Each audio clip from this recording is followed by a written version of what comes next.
We go into the app first.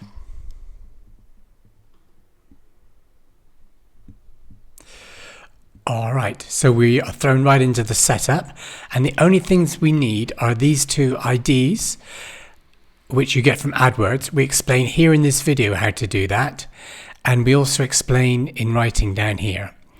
Now I'm going to show the whole process. So we go here, this is our AdWords account, so you would have one of those if you were even thinking about conversion tracking.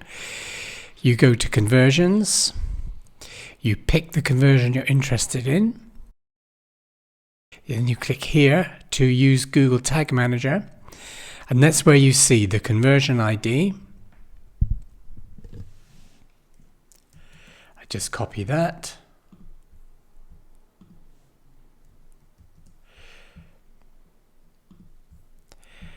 And the conversion label.